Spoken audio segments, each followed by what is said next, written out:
Vishwamitra cinema. ఉమ్, ఎందుకండి Vishwamitra cinema తీయటం ఆ వయసులో? ఉమ్, దాదాపు 65 66 సంవత్సరాల వయసు వచ్చిన తర్వాత ఉమ్, ఒకరోజు గండిపేట పోతున్నాము. లేట్ బివి మోహన్ రెడ్డి అని ఎక్స్ మినిస్టర్ ఉండేవాడు చూడండి, అవునండి, కర్నూలు ఆయన. అవును. నేను కర్నూలులో పనిచేసేటప్పటి నుంచి నాకు తెలుసు అతను. కొద్దిగా జాతకాలని చెప్తారండి ఆయన. ఆయన, నేను, పెద్ద ఆయన ముగ్గురమే కారులో.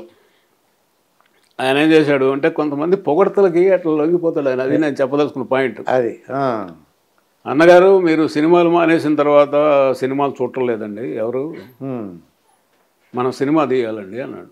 ఉమ్. ఆయన ముసిముసి నవ్వులు నవ్వుతున్నాడు ఈయన వెనక సీట్లో. అంటే ఒక మనసులో కోరుకుందండి సినిమా ఇంకా యాక్ట్ చేయాలని ఉంది. కోరుకుంది ఆయన, బేసిక్గా ఆర్టిస్ట్ కదా. ఉమ్, నేను నాకు కోపం వచ్చి, మోహన్ రెడ్డి గారు పొగడతానికి కూడా ఒక పరిమితి ఉందండి, సినిమాలు చూడలేదంటారు, సినిమాలు చూడకపోతే ఇన్ని సద్దినోత్సవాలు ఎట్లా అవుతున్నాయండి, ఇన్ని సినిమాలు ఎట్లా రిలీజ్ అవుతున్నాయండి, ఏం మాట్లాడుతున్నారు మీరు? ఉమ్, ఈ వయసులో 5 ఏళ్ళు 6 ఏళ్ళు సీఎం అయిన తర్వాత ఇప్పుడు సినిమా చూస్తే తప్ప ఓట్లేరా ఉమ్, అంటే మీరు చేసిన పనులు ఒకటి మంచిది లేదా? 2 రూపాయల కిలో బియ్యం ఇచ్చారు, అవును, పట్వారీ వ్యవస్థను రద్దు చేశారు, అవును. ఆడపిల్లలకు మొట్టమొదటిసారి దేశంలో ఆస్తి ఇచ్చారు, ఉమ్, గుడిసెలు కాదు పేదవాడు కూడా ఆత్మాభిమానంతో బతకాలి, పక్కా ఇళ్ళు కట్టాలని దేశంలోనే మొట్టమొదటి పక్కా ఇళ్ళు నిర్మించింది ఎన్టీఆర్. ఉమ్, పేదవాళ్ళు ముఖ్యంగా వెనకబడిన కులాల వాళ్ళు ఆర్థికంగా రావాలంటే ముందు విద్యాపరంగా వాళ్ళ అభివృద్ధిలోకి రావాలని గురుకుల పాఠశాలని ఒక్క సంతకంతో 100 పాఠశాలను ప్రారంభించాడు ఆయన. ఉమ్, ఇట్లా చెప్పుకుంటూ పోతే చాలా ఉన్నాయండి. అని పట్టాదారు పాస్బుక్లు ప్రారంభం చేసింది ఆయన ఉమ్, రైతులకి ఆస్తి హక్కు మీద. తిరుపతిలో నిత్యాన్నదానాన్ని ప్రారంభించింది ఆయన. ఉమ్. ఇన్ని గొప్ప పనులు చేసిన తర్వాత సినిమా తీస్తే తప్ప మనకు ఓటు రావంటారు ఏందయ్యా, ఏ నువ్వు మాట్లాడేది ఉమ్, అని నేను ఈయనేం మాట్లాడలా, ఎన్టీఆర్ పాపం ఉమ్, అంటున్నా. చివరకు అతను చెప్పిన మాటతోటే సినిమా మొదలుపెట్టాడు. నేను నిజాయితీగా చెప్తున్నానండి, ఉమ్. ఆ సినిమా షూటింగ్ వ్యవహారం చూస్తుంటే మాకు చాలా ఎంబరాసింగ్గా ఉండేది. ఉమ్. ఇబ్బందిగా, చాలా ఇబ్బందిగా ఉంటుందండి. చీఫ్ మినిస్టర్ ఏంటి, అదే ఆ సినిమా లేడీ ఎవరు,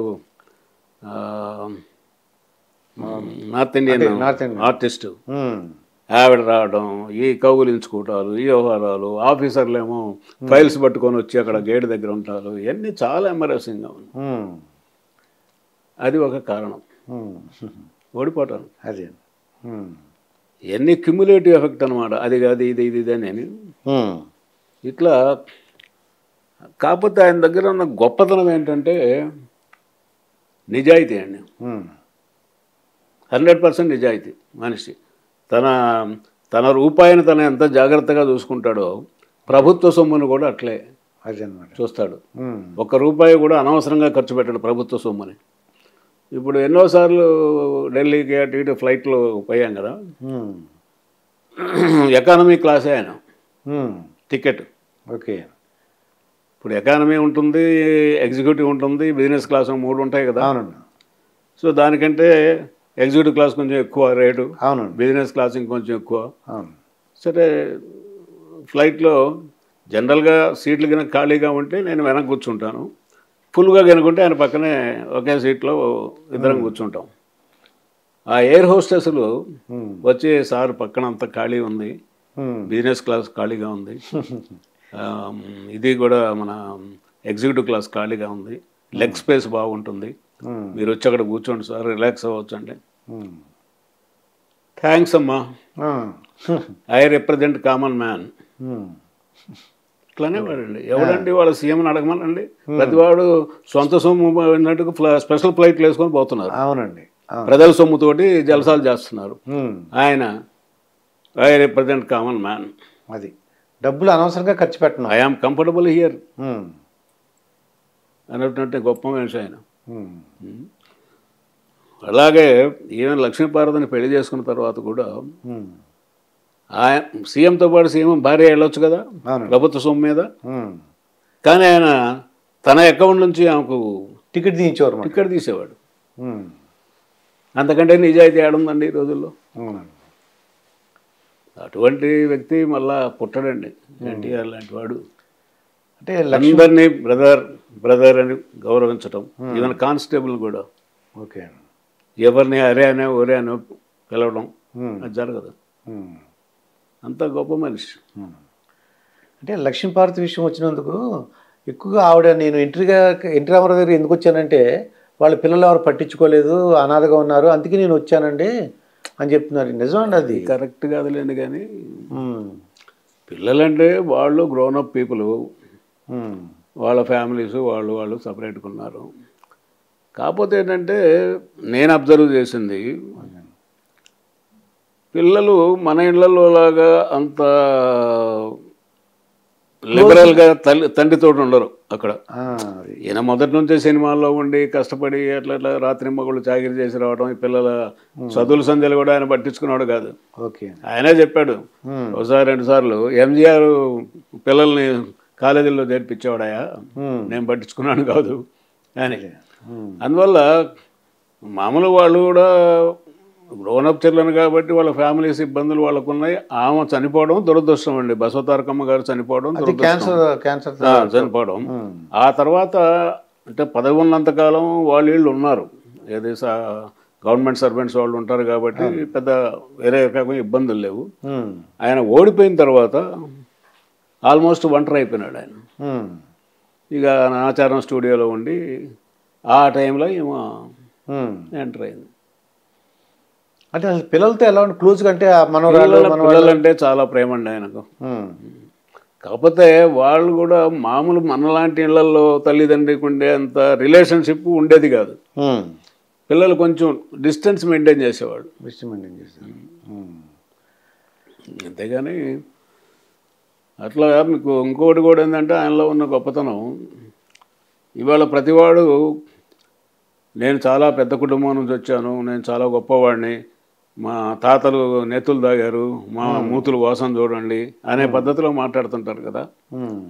ఆయన మకుటం లేని మహారాజు అయినప్పటికీ సినిమా రంగంలో, రాజకీయ రంగంలో కూడా ఏ రోజు కూడా తన పూర్వాసనంలో తను పడ్డటువంటి కష్టాలు వాటిని మర్చిపోలేదు ఆయన.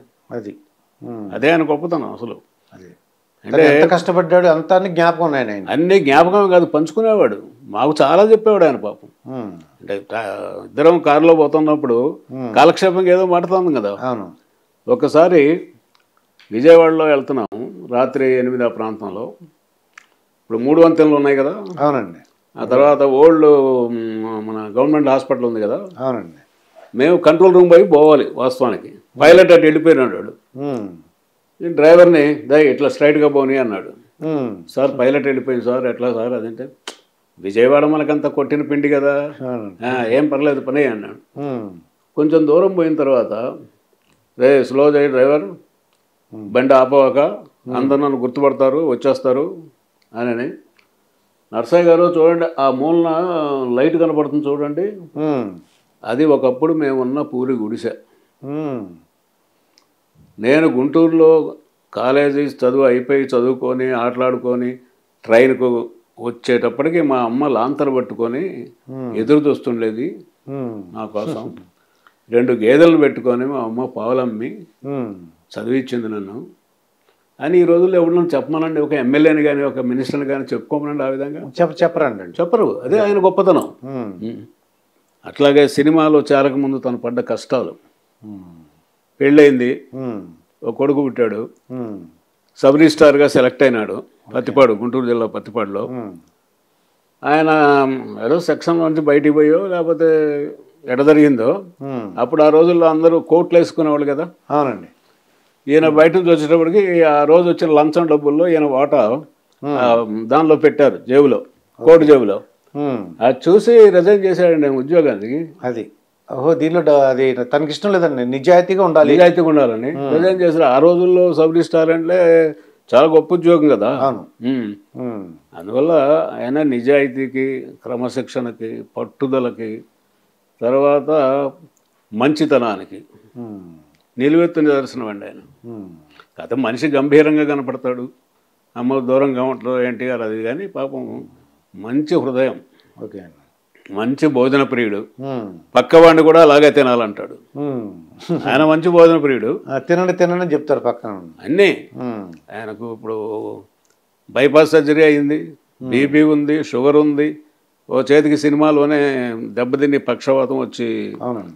మా అమ్మాయి అమెరికాలో డాక్టర్ చదవడానికి పోయేటప్పుడు కూడా ఉమ్, దగ్గర కూర్చోబెట్టుకొని అమ్మాయి ఈ చెయ్యి దెబ్బతిని చాలా కాలం అయింది, ఉమ్, ఎంతో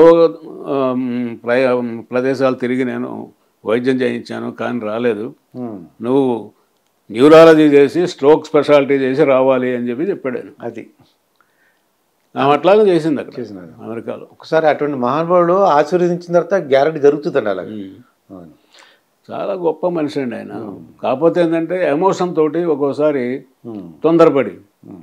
అయితే లక్ష్మీపార్వతి విషయం వచ్చింది కాబట్టి కొంతమంది పెళ్ళైన తర్వాత పిల్లలు వీళ్ళకి ఒక అబ్బాయి పుడతాడు, ఏదో అంటే ఇది అవతార పురుషుడు అవుతాడు, ఇలా ఏవో అనేవారండి, ఏ మందులు వాడారని. ఉంటారండి కొంతమంది.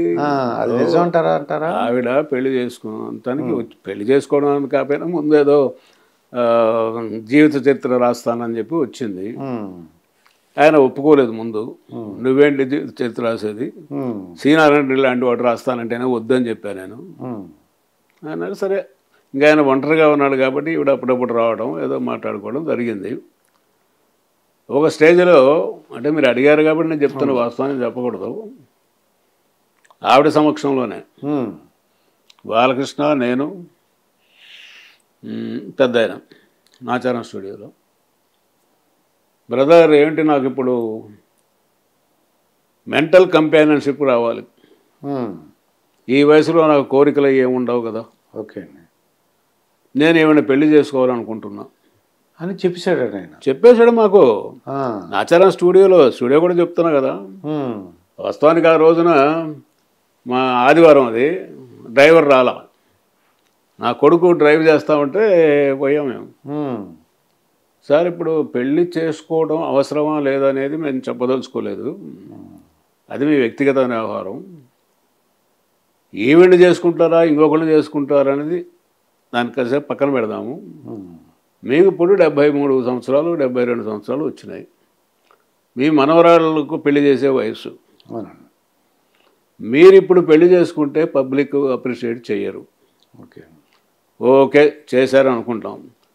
ఆవిడ అవతల ఒక భర్తకి ఇల్లాలు, వీరగంధం సుబ్బారావు గారు, అతనికి ద్వారా ఒక కొడుకున్నాడు.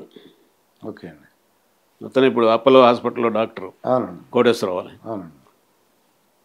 ఇప్పుడు అతనికి విడాకులు ఇచ్చి, ఒక 70 సంవత్సరాల వయసు ఆయనకి విడాకులు ఇచ్చి, ఇంకొక 70 సంవత్సరాల వయసు ఆయన పెళ్లి చేసుకోవాలంటే ఏ కారణంతో చేసుకుంటారు మీరు అర్థం చేసుకోండి. అది ఏదో రాజకీయ కోరికలో, డబ్బు కోరికో, ఇంకోటో ఉంటుంది కదా. అవునండి. అదేం కాదు బ్రదర్, నాకు నా ఇంట్లో మంచి చెడు చూసేవాళ్ళు ఎవరు లేరు, మీకు తెలుసు కదా, అందువల్ల చేసుకోను, అది మీ ఇష్టం అండి, వ్యక్తిగత వ్యవహారం. అంటే ఈ లక్ష్మీపార్వతి గారు ఎందుకు వచ్చారంటారు ఐడియా, ఎందుకు ఇంత చేరుగా అయ్యారు? లేకపోతే ఆవిడకి ఆశలండి అంతే. ఇప్పుడు 70 ఏళ్ల ముసలోడిని వదిలేసేసి ఇంకో 70 ఏళ్ల ముసలోడిని ఎందుకు చేసుకుంటారండి ఎవరైనా? రాజకీయ కోరికలు కావచ్చు, అది తర్వాత సీఎం కావాలనే కోరిక కావచ్చు, డబ్బులు వస్తాయి కావచ్చు, కారణం ఏదన్నా కానీ. ఇంకా ఎవరో ఒకళ్ళిద్దరు చెప్పారని కూడా విన్నా నేను. ఏది మీరు అన్నారు కదా, ఒక భరతుడు అనేవాడు పుడతాడు, వాడు భారతదేశాన్ని పరిపాలిస్తాడు, ఏవో మాయమాటలు చెప్పేవాళ్ళు ఉంటారండి. ఆ వయసులో పిల్లలు ఎట్ట పుడతారండి? పుట్టినా కూడా వాడు పెరిగి పెద్దవాడైపోయి రాజ్యాధికారానికి వచ్చేంత స్థాయి ఉంటుందా? అవకాశం ఉంటుందా? అట్లా జరిగిపోయింది ఆయన పాపం. అందువల్లే ఎంత పెద్ద గొప్పవాడైనా ఏదో షేక్స్పియర్ సినిమా వీటిల్లో నాటకాల్లో ఒక వీక్నెస్ ఉంటుంది, ఈ ప్రతి హీరోకి ఒక వీక్నెస్ ఉంటుంది. ఆయనకు ఆ వీక్నెస్ తోటి నన్ను అడిగితే చాలా దురదృష్టమైనటువంటి చావు అయింది. అంత గొప్ప మనిషి ఆ విధంగా చనిపోయి ఉండకూడదు.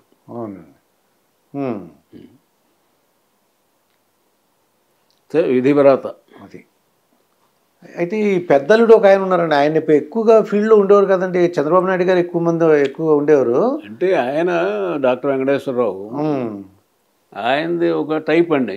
అంటే ఇంత రాజకీయమైనటువంటి అవగాహన, ఆయన కూడా మంచి అవగాహన ఉంది, మినిస్టర్ చేశాడు, ఎంపీ చేశాడు, ఎమ్మెల్యే చేశాడు, అన్నీ చేశాడు. కానీ చంద్రబాబుకు ఉన్నటువంటి కెపాసిటీ పార్టీని ఆర్గనైజ్ చేయటంలో ఓకే. ఆయనకు ఇద్దరి మధ్య కంపారిజన్ చేస్తే ఆయన కొంచెం తక్కువ ఉంటాడు.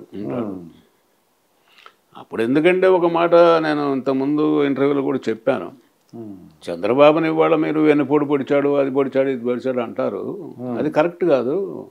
ఎందుకంటే 84లో నాదెండ్ల భాస్కర్రావు గారి ఎపిసోడ్ ఉంది కదా, 1 month. అప్పుడు ఆ 1 month నేను లేను. భాస్కర్రావు గారు కూడా అడిగారు, నేను రానులేండి, ఇక్కడ చేరడమే నాకు ఇష్టం లేదు, నేను రానని చెప్పాను. అప్పుడు ఈ మైసూర్లో నందగిరి హిల్స్లో The tourism industry has been flourishing in the past few years. There is a huge demand for tour operators, forex managers and hospitality partners. I am sure I would fit right into this path. I would like to learn from the best. Sun International, Hyderabad, Visakhapatnam.